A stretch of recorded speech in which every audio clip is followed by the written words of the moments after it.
But to do that, you can't do that through the old financial system that we built. If I make a payment in Brazil to someone in Singapore, it's going to take 7 to 10 days to get there. That's ridiculous in the age of the internet. Where's the real time in the 7 to 10 day payment cycle? It just doesn't make sense. If I call you, I don't expect you to pick up the phone 7 days after I call you. I wouldn't be your friend. I think you're as stupid. So why is it taking 7 to 10 days to get my money to you? It has to be real time and almost free. And that's where the second big revolution is taking place, in terms of creating cheap value transfer in a financial form on a globalized network through the blockchain that was the technology spawned by Bitcoin. Bitcoin was not relevant to anything. Bitcoin is irrelevant. When we think about Bitcoin, we think about Mt. Gox, we think about Silk Road, we think about lots of bad negative headlines, because the currency of Bitcoin is tainted. It's rotten at its core. But that's not what Bitcoin was about. What Bitcoin was about is a peer-to-peer currency that wiped out the financial institution, the payments mechanism, because it enabled us to make payments peer-to-peer in real time for almost free. In November last year, an $86 million transaction took place on the Bitcoin blockchain.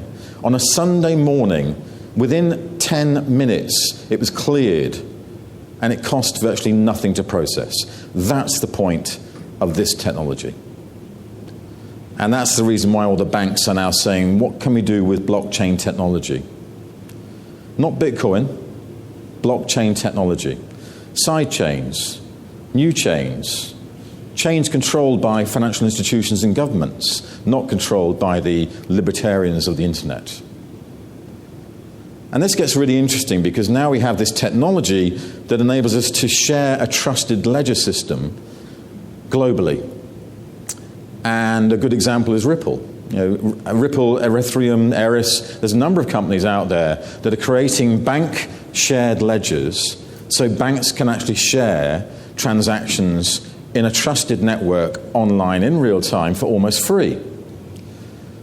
So the traditional way of moving money around our network through Visa, MasterCard, and SWIFT is replaced by almost free trusted shared ledger systems.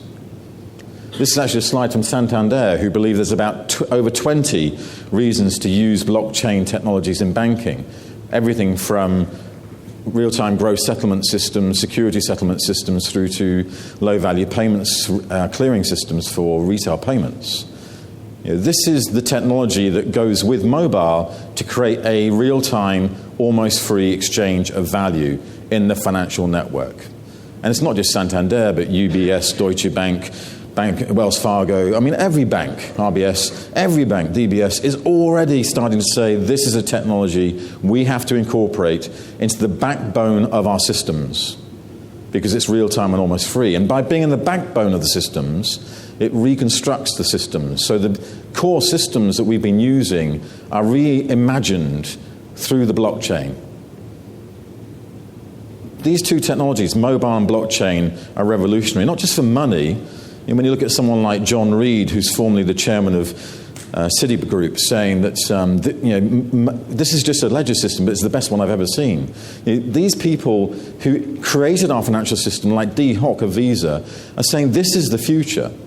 So it's not just me or Mark Andreessen or Richard Branson or Reid Hoffman. It's everybody saying this is the future, not just of exchange of value, but of governance.